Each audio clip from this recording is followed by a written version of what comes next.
खास मेहमान हमारे साथ जुड़े हुए हैं, group captain Prafulla Bakshi, retired defence expert, साथ ही साथ group captain UK Devnath sir, defence expert इस वक्त मेरे साथ कनेक्ट है, और साथ ही साथ अरविंद सिंह तेजावत, विदेश मामलों के जानकार, इस वक्त आपको स्क्रीन पर नजर आ रहे होंगे।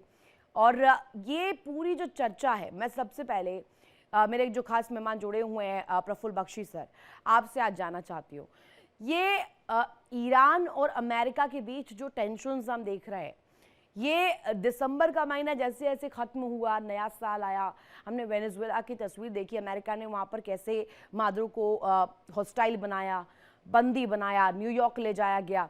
अब ईरान के साथ उसका जो टसल है, पहले कहा गया मिलिट्री ऑपरेशन चलाया जाएगा, प्रदर्शनकारियों के साथ अगर इसी रवैये के साथ खामेनेई सरकार आगे बढ़ी तो यहाँ पर अमेरिका इंटरवीन करेगा इस मामले में। लेकिन अब ये बैक स्टेप क्यों ले रहे हैं ट्रंप? क्या समझ आ गया है कि ये सीधे सीधे दुश्मनी मोल लेना होगा? थैंक यू वेरी मच आपके चैनल पे बुलाने के लिए। मैं विंग कमांडर बख्शी हूँ। मैं आपको एक बात बता दूं यहाँ पे कि अमेरिका ने अपनी जो नीति बनाई हुई है वो उस पर अमल तक इसलिए कर रहा है कि उसको उसमें फायदा है और वो उसके अपने फायदे के लिए कर रहा है। सब सिंपल सी चीज है, वो कोई मॉरल वैल्यूज वगैरह नहीं लगा रहा। ये इसके लिए नहीं कर रहा कि बड़ा अत्याचार हो रहा है तो मुझे अत्याचार दूर करने के लिए काम करना है। और वो बेसिकली इकोनॉमिक गेन्स, जैसे आपको पता है, उसका नजर ईरानियन ऑयल पे है और पॉलिटिक्स इन्वॉल्व इन दैट। वो उसको और उसको कौन सपोर्ट कर रहा है कौन नहीं कर रहा। जो कंट्रीज उसको अभी जिन्होंने सलाह दी है, सऊदी अरेबिया ने, इजिप्ट ने, कतार ने और कंट्री कि काइंडली स्लो डाउन, आप इतने स्टर्न स्टेप्स मत उठाओ। अमेरिका ने उनकी बात को सुन लिया है, क्योंकि हाँ, अगर अमेरिका डायरेक्ट लड़ाई करता है, इन्वेट करता है, ये कंट्रीज उसका सामना नहीं करेंगे, मेरे को पता है। पर सबसे बड़ी बात है, अमेरिका को पता है कि आगे चलकर इकोनॉमिक प्रोजेक्ट्स गेन और एरिया कंट्रोल सारा इनके द्वारा ही करेगा वो। तो इसलिए वो उनको खफा नहीं करना चाहता। और इस समय वो देख रहा है कि ईरान की जो सत्ता है वो अपने आप ही गिरती नजर आ रही है। उसको अभी भी उसको थोड़ा स्टडी कर रहा है कि कितनी देर, क्योंकि खमेनी के खिलाफ इजराइल ईरान के लड़ाई के दौरान मोसाद ने इतना ऑपोजिशन फैलाई थी। मोसाद बाय द वे इनके हेडक्वार्टर्स ईरान में हैं, सिंस 1978 बन गए थे वहां पे, और वो उसमें ईरानी है वर्किंग फॉर मोसाद। तो वो जो है मिलके काम कर रहे हैं। और इस समय ये देखना पड़ेगा कि उनका हाथ किस किस चीज में है। क्या ये जो फसाद चलाया जा रहा है उनके द्वारा ओरिजिनेटेड है, या फिर जनता ऑपोजिशन कर रही है, जेन्युइनली जनता ऑपोजिशन कर रही है।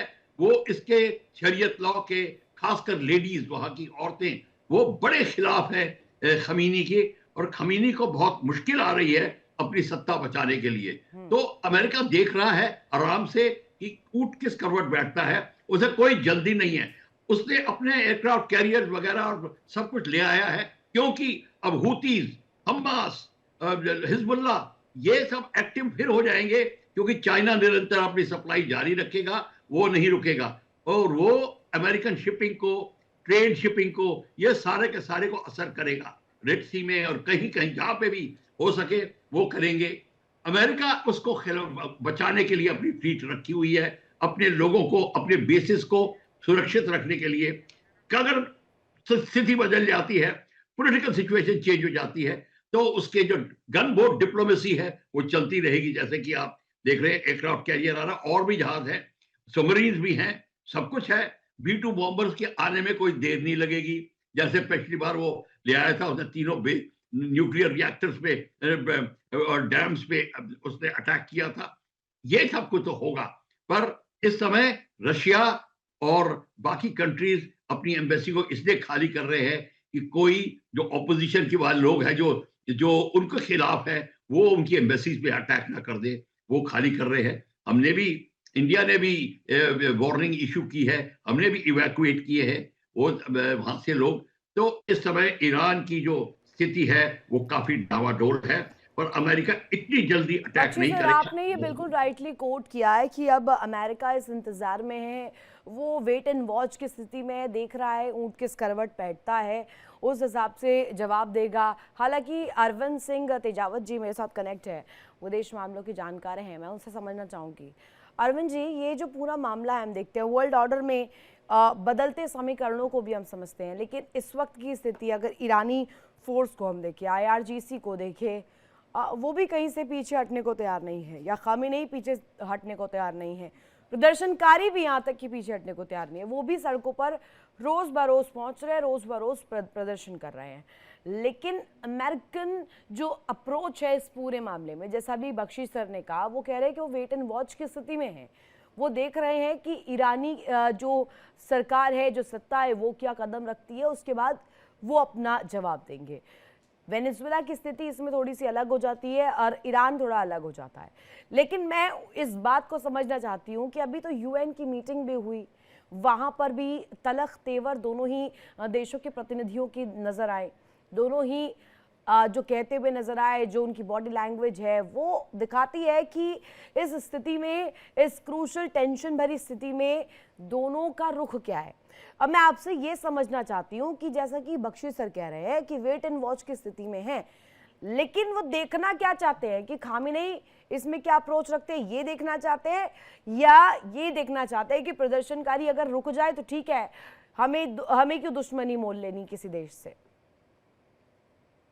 नहीं, मामला इतना आसान नहीं है, थोड़ा सा क्रिटिकल है। हम्म, और अमेरिका के जो खासकर प्रेसिडेंट है वो काफी अनप्रेडिक्टेबल है। वो आज कुछ कहेंगे और कल कुछ और कहेंगे, और यह अमेरिका की नीति का हिस्सा होता है। हम्म, तो बहुत सारे वॉरशिप्स को अभी उधर आना है, उनको अपनी पोजीशंस लेनी है, हम्म, पूरी तैयारी अभी बाकी है। तो वो तैयारी करने के लिए, या वो एक ऐसा मैसेज देना चाहते हैं कि अभी लड़ाई का तय नहीं हुआ है, पर लगभग ये तय है। क्योंकि जैसा कि बख्शी साहब ने भी बोला कि ये सारी चीजें हैं वो नैतिकता के आधार पर तो चलती नहीं है। हम्म, अमेरिका का अभी फायदा है, और अभी पूरा जो विश्व व्यवस्था है वो अमेरिका के हिसाब से है कि अगर इस समय वह अटैक करता है ईरान पर, तो ये सबसे बेहतरीन समय है। इसके लिए अमेरिका बहुत लंबे समय से योजना बना रहा है।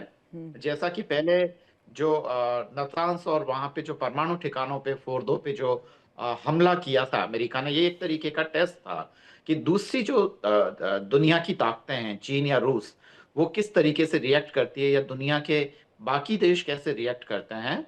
तो यह था, तो एक वो तरीके का टेस्ट था। और अब जो है अमेरिका पूरी प्लानिंग के साथ वो कर रहा है। हाँ, वह थोड़ा समय चाहता है, क्योंकि उसकी सैनिक टुकड़ियों को और जो बहुत सारे जो वॉरशिप्स को पहुंचने में 2 से 3 सप्ताह का समय लगेगा। तो यह है। रही बात यूनाइटेड नेशंस की, तो यूनाइटेड नेशंस वो मृत घोषित हो चुका है। अमेरिकन प्रेसिडेंट ने भी ये कहा कि उसने सबसे ज्यादा युद्ध रुकवाए हैं। हालांकि ये गलत है, झूठ है, पर यूनाइटेड नेशंस अभी अप्रासंगिक हो गया है। और वो दरअसल एक तरीके से मीडिया सेंटर की तरह काम करता है, यानी कि अगर आपको अपनी बात पूरी दुनिया के देशों तक पहुंचानी है, तो उस मंच का केवल उपयोग किया जा सकता है कि वह क्या सोचते हैं, और दूसरा देश या उसके जो दूत है वह भी यह उस मंच का उपयोग करते हैं अपनी बात को पर पहुंचाने में, सीधे सीधे या अभी कूटनीति ईरान में को। हम देख रहे हैं प्रदर्शनकारियों को सजाए मौत हो, प्रदर्शनकारियों को लेकर के जो तस्वीर पेश की जा रही है, कहा जा रहा है कि अगर जो भी इस तरीके की आवाज़ उठा रहे हैं उनके साथ इजीली हैंडल ना करें, उन्हें, उनके लिए एक पूरा पैमाना तैयार किया है खामेनेई ने भी, उनकी सत्ता ने भी, और वहाँ के लोगों ने भी जो सरकार में बैठे।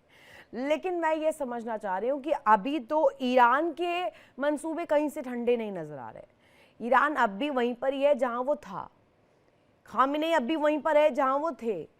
लेकिन ऐसा मानने को मिल रहा है, ऐसा देखने को मिल रहा है कि अभी आपने जैसे जिक्र किया कि वॉरशिप्स पहुंचाने में वक्त लगेगा, 2 से 3 सप्ताह का समय लगेगा, वो ठीक है, लेकिन ट्रंप जो है क्या उस इंटेंसिटी के साथ खामेनेई के अगेंस्ट एक फ्रंट बना पाएंगे जैसा कि वो मादुरो के लिए बना पाए? बिल्कुल, ईरान की जो आंतरिक हालत है वो भी ठीक नहीं है, क्योंकि वहाँ के, अगर खासकर जेनजीज या कि वहाँ के युवा लोगों से हम बात करें, तो वो वर्तमान सत्ता से खुश नहीं है। क्योंकि वहाँ पे 79 में जरूर एक इस्लामिक स्टाइल का एक नया स्टेट बना था, जो कि पुराने सामंतवादी मॉडल से ज्यादा प्रोग्रेसिव था, इसमें कोई दो राय नहीं थी। हम्म। पर वो उस समय के लिए ठीक है। आज लगभग एक मतलब 5 डिकेट्स बीतने के बाद में वो चीजें एकदम ठीक नहीं है जैसा कि 79 में थी। और ये जो व्यवस्था है वो वहाँ के लोगों की उम्मीद को पूरा करने में नाकामयाब है। खासकर वहाँ की लड़कियां जो है वो फुटबॉल का मैच तक नहीं दे पाती है। जो लड़कियां बाहर पब्लिक लाइफ में जितना छुपी घुटी रहती है, उतना ही वो पर्सनल लाइफ में काफी ही मतलब फ्रीडम पसंद महिलाएं हैं। हम्म। तो वो तमाम है, न केवल महिलाएं वरन की वो जो पूरा एक जनरेशन है जो कि बाहर की दुनिया के कांटेक्ट में आया है। सोशल मीडिया काफी हावी रहा है। पहले भी फेसबुक ने ईरान में असंतोष पैदा करने में काफी महत्वपूर्ण भूमिका निभाई थी। और अभी जो इस दूसरे जो सवाल पर हम माध्यम है वो भी आएंगे, काफी। इससे जुड़ी कई कड़ियां भी इसमें जुड़ जाती है। महसा अमीनी का वाकया जुड़ जाता है, फिर एक वीडियो आया था जिसमें सिगरेट चलाते हुए का महिला खामिनेई की तस्वीर जला रही है, वो वीडियो भी बहुत ट्रेंड हुआ था। अब group captain UK Devnath sir, आपके पास आना चाहूंगी, ये सजाए मौत दी जाएगी या किसी और प्रकार की सजा दी जाएगी? ईरान के मंसूबे ठीक नहीं है, ईरान अभी भी उसी तरीके से आगे बढ़ रहा है। हम बात कर रहे हैं अमेरिका की, अमेरिका ने क्यों पीछे अपने कदम थोड़े से किए हैं? क्या वो उस सिनारियो को क्रिएट होता हुआ देखना चाहता है जिसमें पहले ईरान एक कदम आ गया है, उसके बाद अमेरिकन फोर्सेस एक्टिव हो? लेकिन मैं आपसे ये जानना चाहती हूँ कि ईरान में इंटरनेट सेवा क्यों बंद कर दी गई है, फोन सेवा क्यों बंद कर दी गई है? ईरान का इस पर जवाब क्या नहीं लिया जाना चाहिए, और ईरान का जवाब होगा क्या? इंटरनेट सेवा बंद कर देना, फोन सेवा बंद कर देना, डिजिटल ब्लैकआउट कर देना, ये क्या दर्शा रहा है कि क्या छुपाने की कोशिश हो रही है? रितु जी धन्यवाद। देखिए, सबसे पहले तो मेरे लिए बहुत गर्व का मौका है क्योंकि wing commander Prafulla Bakshi sir 1979 में मेरे इंस्ट्रक्टर रहे थे और 1979 में मैं जब यंग कैडेट था तो इन्होंने ही मुझे फाइटर विमान कैसे उड़ाना है, कैसे बॉम्ब्स, रॉकेट्स और गन फायर करना है सिखाया था। देखिए, जहाँ तक ईरान की बात है, यह समझना पड़ेगा कि इंटरनेट को बैन करना, बतौर एडमिनिस्ट्रेटर मैं बात कर रहा हूँ, एक बहुत ही स्टैंडर्ड एक्शन है दुनिया भर के सभी देशों में। मैं भारत से ही शुरुआत करता हूँ। भारत में भी अगर किसी शहर में, गांव में या कभी कभी किसी स्टेट में भी अगर ज़्यादा गड़बड़ी की आशंका होती है तो बतौर एडमिनिस्ट्रेटर वहाँ का डिस्ट्रिक्ट एडमिनिस्ट्रेशन या स्टेट एडमिनिस्ट्रेशन इंटरनेट बंद करता है। हमने देखा है बार बार, पिछले 10 साल 5 साल उसके पहले भी। इंटरनेट को बंद करने का कई कारण होते हैं। एक कारण तो यही है कि जो विरोधी पक्ष है या जो जेंजी अभी ईरान में सड़क पे उतरा हुआ है, उनमें आपस की कोऑर्डिनेशन जो है वो जाहिर बात है इंटरनेट मोबाइल नेटवर्क के थ्रू होती है, बंद कर दो। दूसरी चीज़, इंटरनेट बंद करने का आशय ये होता है कि अगर कोई वीडियोस निकल कर इंटरनेशनल मीडिया के सामने जा रहे हैं जिसमें ईरान या किसी भी देश की सरकार सोचती है कि उनका एक भ्रामक प्रचार किया जा रहा है, तो बंद कर देते हैं। ये बहुत ही नॉर्मल कार्रवाई है, सिर्फ ईरान में नहीं, दुनिया के सारे देशों में अगर आप देखें ऐसा यूरोप के देशों में हुआ है। जब नगोर्नो कराबाख का युद्ध हुआ था आर्मेनिया और अजरबैजान के बीच में, तो उभय पक्ष ने ही अपने अपने इंटरनेट सेवाओं को कंट्रोल किया था। इसमें इसको दमन चक्र की नीति नहीं मानते, ये एक नॉर्मल एडमिनिस्ट्रेटिव कार्रवाई है। देखिए, अमेरिका को बैकफुट पे आना पड़ा, काफ़ी सारे कारण हैं। सबसे बड़ा कारण मिलिट्री पर्सपेक्टिव से ये है कि जो अरब मुल्क हैं, सऊदी अरेबिया, कतार, यूएई, बहरीन, कुवैत, इन्होंने क्लियरली स्टेटमेंट इशू कर दी कि ये अपने ज़मीन का इस्तेमाल, जिसका मतलब है कि उनकी ज़मीन पे जो अमेरिकन मिलिट्री बेस है उसका इस्तेमाल, प्लस अपने एयर स्पेस यानी वायु सीमा का इस्तेमाल यूएस फोर्सेस को ईरान के खिलाफ नहीं करने देंगे। तो ये एक बहुत बड़ा साइकोलॉजिकल दबाव है। सऊदी अरेबिया, कतार, यूएई, बहरीन, कुवैत, ये सब अमेरिका के स्टॉन्च सपोर्टर हैं, और इसके बावजूद अगर ये ऐसा बयान इशू करते हैं कि हमारे एयर स्पेस का इस्तेमाल ईरान पर हमला करने के लिए नहीं करेंगे, तो बहुत बड़ा पॉलिटिकल और डिप्लोमेटिक मैसेज है। इसके साथ ही एक टैक्टिकल असुविधा भी आ जाती है। कि फिर अमेरिका के जहाज दुनिया के अलग-अलग देशों से ईरान तक कैसे पहुंचेंगे? बहुत ही सीमित रास्ते हैं। देखिए अब USS Abraham Lincoln Indian ocean में आ गया है, अरब सागर की तरफ बढ़ रहा है, तो वहां से अगर वो जहाज लॉन्च करते हैं तो अगर वह सऊदी अरेबिया, यूएई, कतार, बहरीन, कुवैत इनके एयर स्पेस के ऊपर नहीं जा सकते तो वो ईरान कहाँ से घुसेंगे? बहुत मुश्किल काम है। या तो पाकिस्तान की एयर स्पेस से जब वो यूएसएस अब्राहम लिंकन से टेक ऑफ करेंगे अमेरिकन फाइटर बॉम्बर F-18 वगैरह, तो वो या तो पाकिस्तान के एयर स्पेस से उनको घुसना पड़ेगा ईरान में, या छोटा सा एक नैरो उनको वो पर्शियन गल्फ का जो मुहाना है, माउथ स्ट्रेट ऑफ हॉर्मुज, वहां से घुसना पड़ेगा ईरान पे बॉम्बिंग करने के लिए। टेक्टिकल रिस्ट्रिक्शन आ गई है बहुत बड़ी। इसी तरह से समझिए मेडिटेरियन में भूमध्य सागर में अमेरिका ने अपने जंगी बेड़े को तैयार किया हुआ है, एयरक्राफ्ट कैरियर तैयार हैं लॉन्च करने के लिए फाइटर एयरक्राफ्ट ईरान के खिलाफ। तो अगर उनको सऊदी अरेबिया का एयर स्पेस का इस्तेमाल नहीं करने देंगे तो वो कैसे ईरान तक जाएंगे? बहुत नैरो कॉरिडोर उनके पास बचती है कि भूमध्य सागर से वो और विंग कमांडर टेक ऑफ करेंगे। प्रफुल्ल बख्शी सर मेरे साथ कनेक्ट है। मैं एक इसी को लेकर के कंपैरिजन उनसे चाहती हूँ। वो बहुत बेहतरीन तरीके से समझा सकते हैं क्योंकि उनके अनुभव को लेकर के यहाँ पर अगर मैं इस चीज़ को पुटअप करूँ, इस सवाल को पुटअप करूँ, तो जो हमारे दर्शक देख रहे हैं उनके दिमाग में जो कन्फ्यूजन होगा वो भी क्लियर हो जाएगा।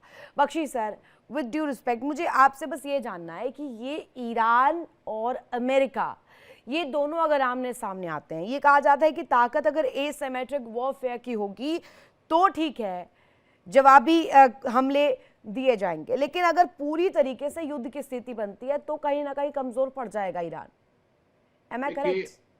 आप जो कह रही हैं वो काफी बिल्कुल ठीक कह रही हैं कि ईरान कमजोर तो है, पर जो मेरे सहयोगी, मेरे दोस्त ग्रुप कैप्टन देवनाथ ने बोला, बड़ी अच्छी चीज बोली है कि उनको जब सारे बेसिस रुक जाएंगे तो एक ही तरीका होगा, वो तो चाहे पाकिस्तान से आए चाहे एयरक्राफ्ट कैरियर से आए, यानी कि उनका इस समय एंट्री बड़ी लिमिटेड होगी। पर मैं बता दूं, जब आप ये जो लड़ाई होगी, अब जीत का मतलब क्या होता है हमको ये देखना होगा। क्या जीत का मतलब होता है कि मैंने जाके दुश्मन के कुछ 15-16 डैम्स गिरा दिए या कुछ बिल्डिंग गिरा दी, 1000-2000 लोग मार दिए कि मैं जीत गया? नहीं, ये नहीं होगा। जब तक कोई मिलिट्री ऑब्जेक्टिव नहीं हासिल करता, या पूरी की पूरी कंट्री पे गवर्नमेंट गिरा दी और दूसरी गवर्नमेंट को ले आया, बाय एरियल बॉम्बिंग ये कभी नहीं हो सकता। आप हिस्ट्री देख लीजिए, चाहे first world war, second world war, Vietnam, bombing itself does not bring victory. आपको बूट्स ऑन द ग्राउंड होने चाहिए, या फिर उनकी पूरी government should join you and become your boots on the ground, फिर वो हो सकता है।